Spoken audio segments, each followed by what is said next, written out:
The National Broadcasting Company presents The Adventures of Sam Spade, Detective.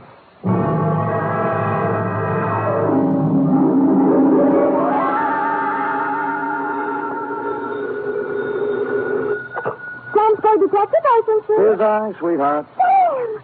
Oh, I was worried to death. This office. Glass all over the floor, holes in the wall. That was just business going on as usual during altercations, F. Well, what was it all about, Sam? They tried, Effie, just tried to pluck my feathers and cook my goose. On Thanksgiving, too. How could they? Oh, they were a mean lot. Are you all right? Hale and hearty, every giblet in place and not a feather ruffled. Did you have a nice Thanksgiving? Oh, it was heavenly. Mama had a turkey dinner, sage dressing, cranberry sauce, candy jams. Hard cider? A little. Come clean, Effie? Well, I had 2 glasses. Everyone was there. Cousin Gertie, Dwight, Mrs. Floss. I was disappointed when you didn't show up, Sam. Did you have Thanksgiving dinner? Sure. Sam? At the Helping Hand Rescue Mission, where there's plenty of free parking and never a cover charge. For further details, consult the report, which I will presently be down to dictate on a tasty chronicle of foul play. The Terrified Turkey Caper.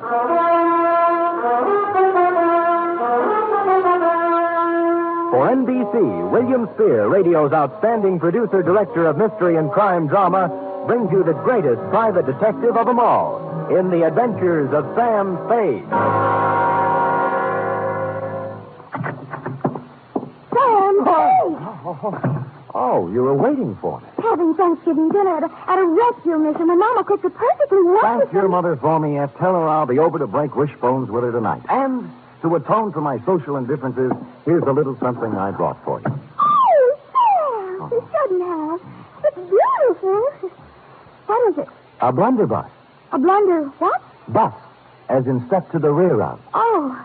Well, what does it do? Shoots, F. It's a gun. Our founding fathers used it in foraging for feathered food when they settled this abundant continent. And it's mine. To do with what you will. Where did you get it? Pencil boy? Yes, Sam. Who gave it to Pad me? open? Oh, yes, but I don't know. Knees crossed? Did you mean the founding fathers? Don't peek. Date, November 24th, 1950. To Detective Lieutenant I.C. Kelsey, Homicide Detail, San Francisco Police. From Samuel Spade, license number 137596. Subject, Turkey. Dear Kelsey, this was a big week for the cranberry pickers, the butchers, the sage makers, and the stomach pill people. But for private detectives, it was strictly from hunger. My office door opened only twice a day, once to let me in and once to let me out. And when on Wednesday I heard a knock on the door, I went into a paroxysm of delight. Come in! Come in! Come in! Entrez-vous! Entrez-vous! Arise! When I ran out of languages, I got up from behind the desk, walked to the door, and opened it. Standing there was a small, middle-aged man with a pink, bald head. His blue serge suit needed pressing, and he was nervously fingering a strawberry birthmark under his left ear. Mr. Samuel Spade? I am. May I have a moment with You may have several, but not in the corridor. It's not in my lease. Oh, I'll come in. Good. Well? Well, you'll have to excuse me, Mr. Spade. I've had so few dealings with private detectives. I find it hard to begin. Well. Perhaps I shouldn't have come at all. Goodbye. No, wait a minute. Maybe I can help you. Well, you see, Oh, what's the use? You won't believe me. Nobody does. I'd really better go. Oh, now, wait. I'll believe you. All I ask is a chance. Now, let's start with your name. Oh, what, my name? Yes. Yes, my name. To begin with, you won't believe that. Oh. But I can verify it. Yes, I can. It's on the registration book of the Old Colony Hotel, in the 1943 phone book, and on my old driver's license. Well, I'll have to know it before I can verify it. Yes, of course you will. It's Tom. Well, now that's not so hard to believe. Oh, you haven't heard the rest of it. It's Tom Turkey. You see, I told you wouldn't believe it. I'd better go. No, now, let me be the first to believe you. Now, Mr. Tom, what's your problem? Oh, dear, that's even harder to explain. Well, now that I don't believe. But take a breath and jump into it. Yes. My name's Tom Turkey, and they're going to kill me for Thanksgiving.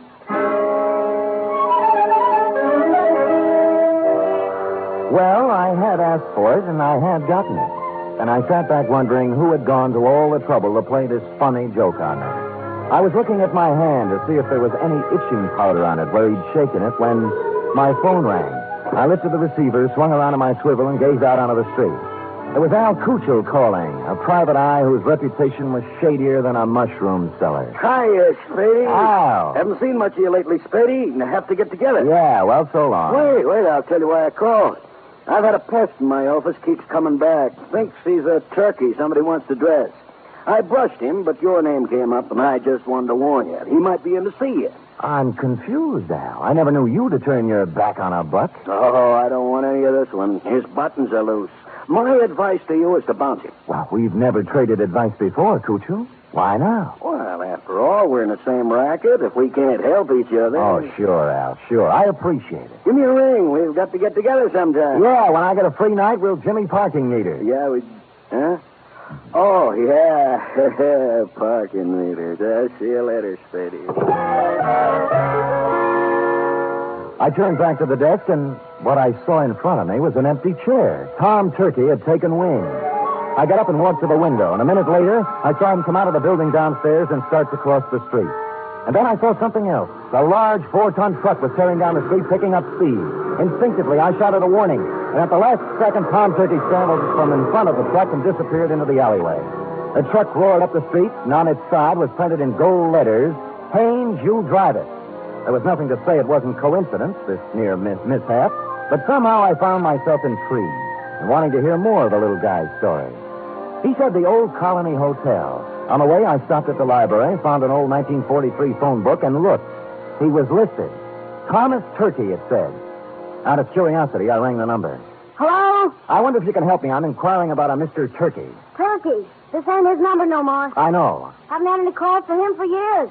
Calling name. Yeah, I know. I knew a woman named Rabbit once. Mrs. Rabbit. About Turkey, could you remember what he looked like? I don't. Hey, Manny, what Turkey look like? Huh? Oh. Yeah. Small man, around 50. Nice fellow, Manny says. Strawberry under his left ear? Strawberry under his left ear, Manny? Yeah, strawberry under his left ear. Well, thank you, madam, for your information, and thanks to Manny. Well, you're welcome, but I don't know what you're going to do with it. Old man Turkey's dead. Been dead for years. Curiouser and curiouser, I thought. They had described the man who came to my office 20 minutes ago, and now he'd been dead for years. I continued on to the Old Colony Hotel. Room, 75 cents, it said. Tom's room was 114. Who is it? Sam Spade. Oh, come in, Mr. Spade. I'm sorry I ran away. I didn't think you really believed me. Well, I'm not sure I do yet. Tell me, was that truck an accident? Oh, I don't think so, no. They made 3 attempts before to kill me. Somebody tried to push me in front of a train, and then a wheelchair full of cement dropped off a building and just missed me, and then I was shot at. Well, who were they, and why would they want to kill you? I don't know. I just don't know. Look, let's tack. Tack? Tack. I dialed your old phone number, and the people who answered said you're dead. Oh, a lot of people think I'm dead. Yeah. Look, do you still want me to work for you? Oh, yes, please. Well, you'll have to tell me more, then. I can't... I guess I'd better tell you everything. Oh, it's hard to talk about, Mr. Spade. It's not easy to admit to someone you've been a foolish man. You see, I just turned 50. I was quite tired of the life I'd led. Proper, dull, and unfruitful, except in money. My business was wearing, and so was my wife, Henrietta. This has a traditional ring. Anyway, to make it short, I decided to run away. One day I drove to work. I parked my car in the middle of the Bay Bridge where the suicide note left it and disappeared. Where did you go? Oh, all over the world. I took a job on a boat. I did. On a boat. And then I settled in Sao Paulo, Brazil, under another name. Now you're back. Why? Well, maybe I got lonely. Maybe I got wiser. Maybe I felt I paid enough for my mistakes. Let's just say I'm back. I want to be with Henrietta. Have you seen her? I checked into this hotel and wrote her a letter saying I wasn't dead. I was back in San Francisco, and I wanted to come back to her if she still would have me. But I told her I wouldn't bother her unless she wanted to see me, that she could contact me here. That was a week ago. And you haven't heard from her? No, and almost right away these attempts on my life began. I see. All right, what's her address? 3118 Monroe. Oh, she's taken her maiden name again. Black, Henrietta Black. Well, come on, let's go. No, I'm not going to see her until she asks me. Well, look, you're going to my apartment. Nobody will bother you there. And you're going to see Henrietta? That's right. Oh, thank you. Thank you, Mr. Spade. You do believe me. I think I'm really ready to face the world again now. I deposited Tom in my apartment with instructions to open the door for no one but me, and then I proceeded to 3118 Monroe in the high-rent district. I was ushered through a comely portico by a Japanese maid who told me to wait in a study heavy with mahogany. In a moment, two people came in. The woman wore a black dress, silver pendant, flat shoes, and a complexion the color of apple meat. She was Miss Henrietta Black and/or Mrs. Tom Turkey. The man turned out to be Leander Luce, the lady's attorney, business manager, and canasta partner. You say you have something important to discuss with me, Mr. Spade. I do? I hope you don't mind my asking Mr. Luce to be here. Not at all. Well, Mrs. Turkey, I just talked to your husband, Tom. Mr. Spade, if you please. I say something? a rather feeble attempt at comedy, Mr. Spade. Well, I wasn't trying for a laugh. You are Mrs. Turkey, aren't you? I was. You undoubtedly still are. I'd expected to hear another one of these cruel jokes about my name. At Thanksgiving time, Mr. Spade, someone was always going to stuff Tom, baste him, dress him, slice him. This season, they're going to kill him.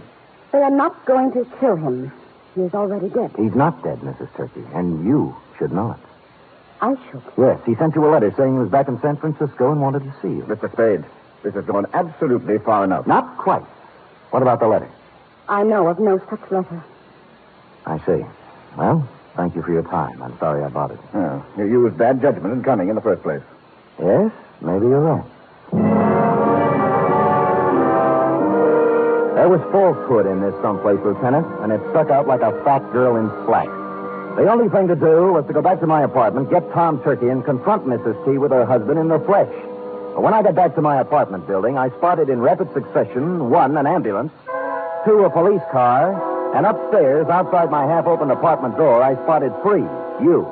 I've been expecting you. What's going on, Kelsey? Yeah, serious, Sam, serious. Who's that bald-headed man moving around the apartment? That's McCracken, the new medical examiner.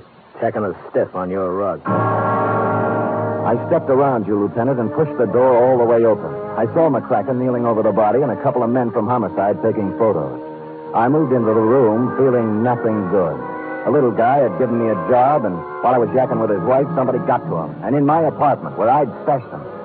McCracken stood up, and I looked down at the body. Then I looked again.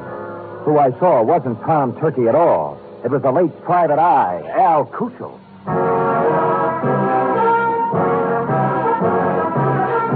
You are listening to the weekly adventure of radio's most famous detective, Sam Spade.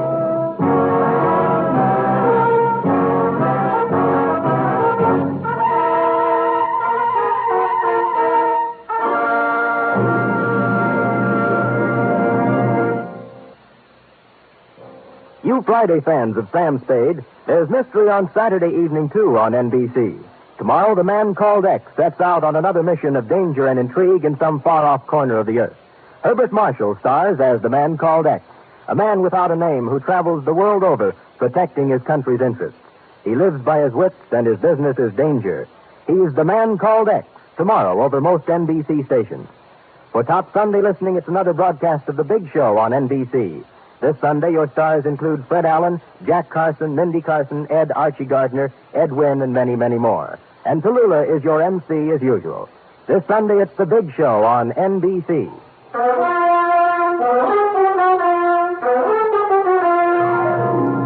And now back to the terrified turkey caper, tonight's adventure with Sam Spade.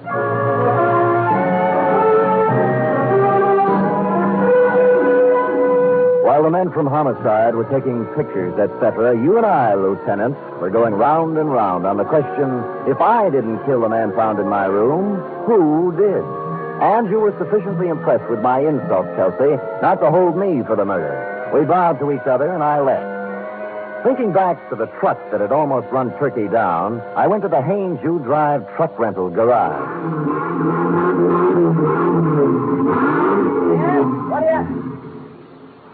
What do you want? I'm a detective. Could you give me a list of names for everybody who rented a truck from you during the past few days? Sure. He handed me a big registration book, and I read every name for the past week. For the first 5 days, they all seemed to be nice, normal, abnormal names. And then, under the rentals for the day before, was the name of John Smith. John had given his address as 7200 Kearney. And I happen to know that Kearney only goes up to 2000. The dispatcher said that Smith had returned the truck about 3 hours before.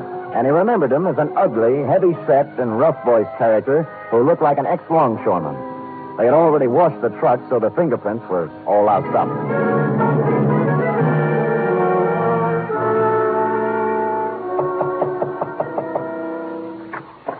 Well, it's Mr. Spade again. Look, I'd like to speak with Miss Black, if you don't mind. Come in. Come in. Thank you.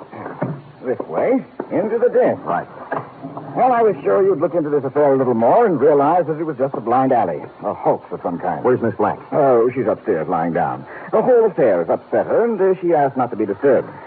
I think the wisest course of action for you, Mr. Spade, is just to let the matter drop. You can't let a murder just drop, Mr. Luce. The police wouldn't hear of it. Huh?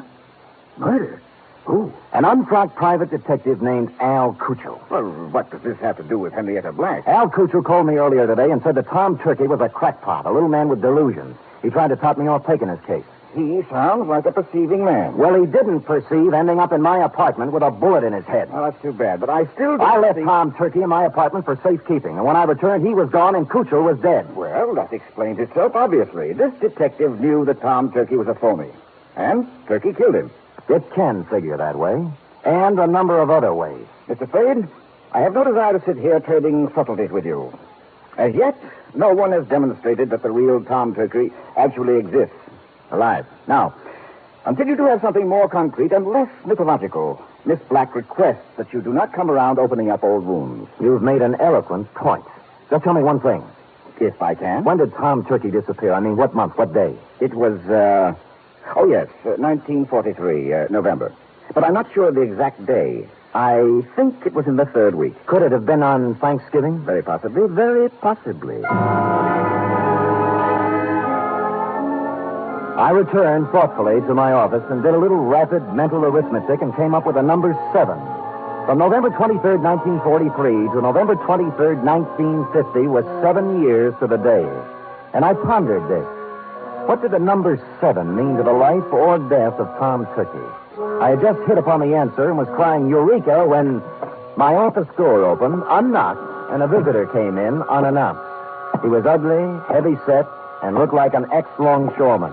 I waited to see if the voice checked. You, Spade? Who shall I say is calling? Yeah, Captain John Smith.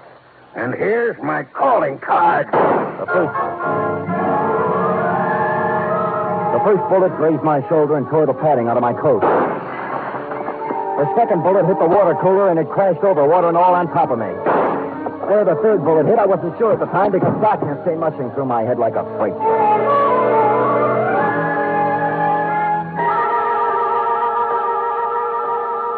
When I opened my eyes again, I expected to see St. Peter checking my ID card. But all I saw were the dust balls under my desk and a fly bathing himself in a pool of water spreading slowly over the floor. There was blood on my hand, but it came from a glass cut. I was in shambles, but alive. Captain John Smith had shoved off, obviously thinking his bullets had done their work.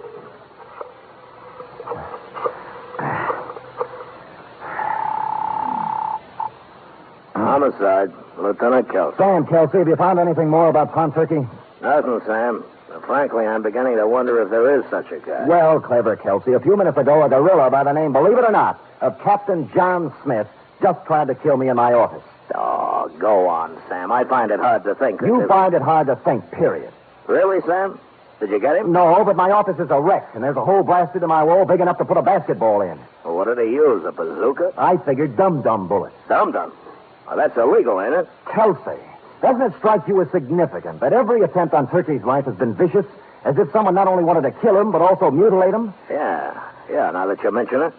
Somebody probably wanted to make identification difficult. Even dead, they didn't want anybody to know who he was. Now, listen carefully, Kelsey. This is real deep. Tom Turkey disappeared on Thanksgiving of 1943. A person has to be missing 7 years before he can be legally dead and his insurance collected. Now, if someone had Turkey insured, they could collect the day after this Thanksgiving, if Turkey didn't show up before. You mean somebody's trying to kill him for the insurance? I would say so, Kelsey. I would say so. Now, hurry up and find him. When I put down the phone, I heard a heavy pounding. For a minute, I thought it was in my head, until I turned to face the door, and standing there was a small pilgrim with bandy legs in black stockings, pantaloons, white-collared coat, and stovepipe hat. Hallelujah. He wore silver buckles, and what he was pounding on the floor was an 18th century blunderbuss. Hallelujah.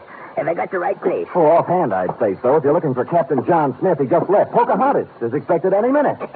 Now, don't you go trying to confuse me. I'm too thirsty. What's on your mind? Well, I'm looking for a fellow named Dan, oh, I'm so thirsty I forgot. Sam Spade? Yeah, that's it. Yeah. Oh, you broke your water bottle, huh? Yeah. Good. That stuff's poison anyway. Hallelujah. Hey, say, do you happen to have any hard cider around? Fresh out. Oh. I'm kind of thirsty, you know. Any type of corn squeezing? Here, try this, Dad. Well, yeah. Good, huh? Oh. You like that, huh? Oh.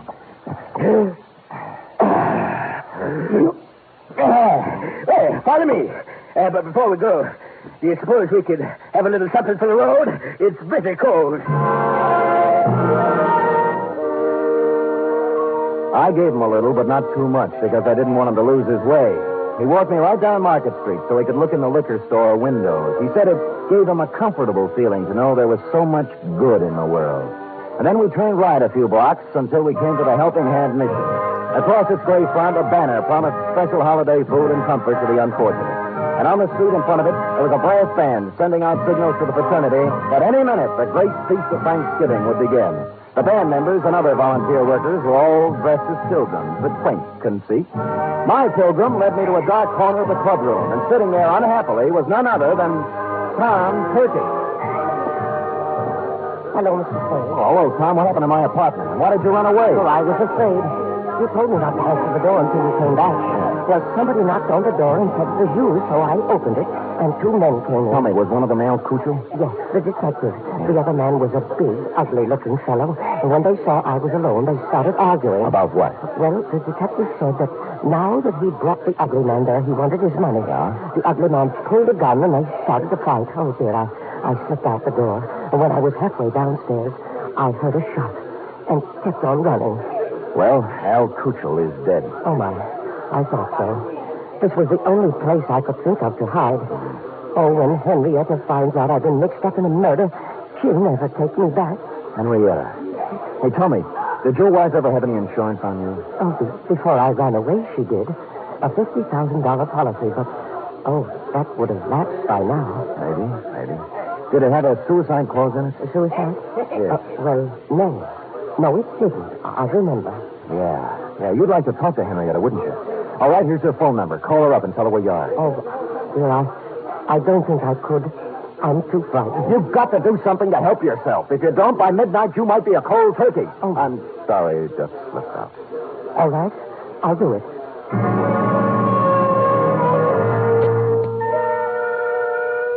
Well, he went and made the call. When he returned, he said that a man had answered who said Henrietta would come down and pick Tom up. He didn't want to wait, but I sat on him. The pilgrim brought us a dish of turkey dinner, saying he couldn't stand food himself, and we munched a spell. In a little while, a limousine pulled up in front of the mission with someone in back whom I couldn't see. The chauffeur stepped out and came in inquiring for Tom Turkey. It was Captain John Smith himself.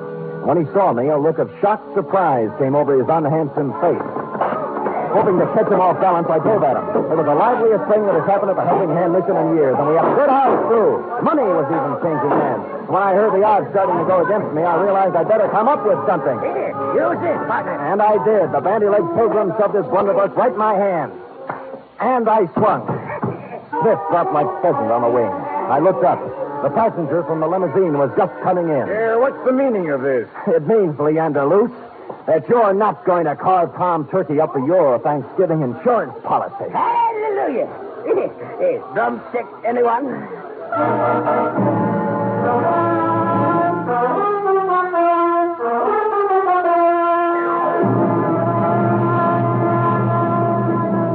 Period. End of report. Sam, I don't understand. Well, it's as plain as the cranberry stain on your dress, huh? Luce, as Henrietta's business manager, had her power of attorney. And secretly, he kept making the payments on Tom Turkey's insurance policy. Oh, and then he'd collect for Henrietta and keep the money himself. Effie, sometimes your lightning mind frightens me. I'll go type that up. 3 chimes mean good times on NBC.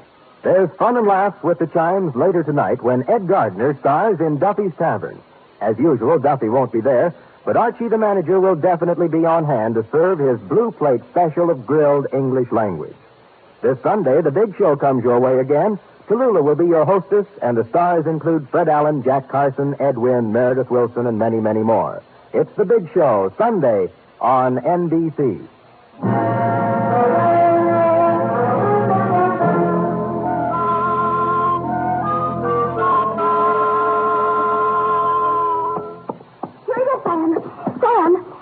Killed Al Crusoe and tried to kill you.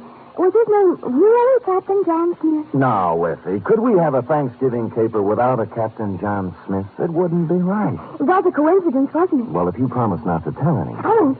His real name was Michael Giuseppe Yablonsky Smith. I called him John for short. You're so kind. Are we going over to your mother's for cold turkey snacks? Well, all right, but I don't think there'll be much left. Oh? You see, my cousin Judy couldn't find a little boy. And Mother phoned and said they just found him. He was inside the turkey, eating his way out. Effie, is there no way to curb that tongue of yours? There's one way. Well, come here. Oh,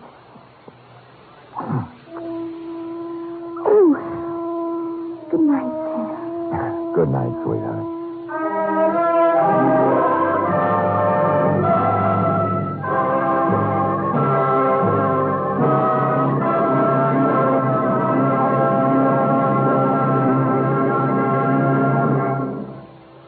The Adventures of Sam Spade are produced, edited, and directed by William Spear. Sam Spade was played by Stephen Dunn. Lorene Tuttle is Effie. Script for tonight's adventure by Larry Roman and John Michael Hayes. Musical scoring by Lud Gluskin, conducted by Robert Armbruster.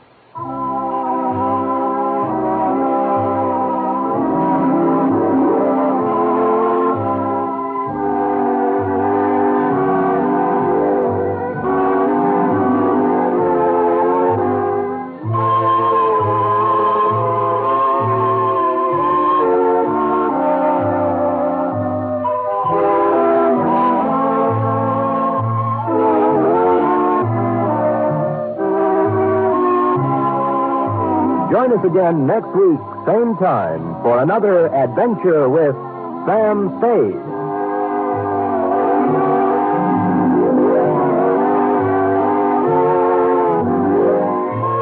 Hear the magnificent Montague, then visit Duffy's Tavern on NBC.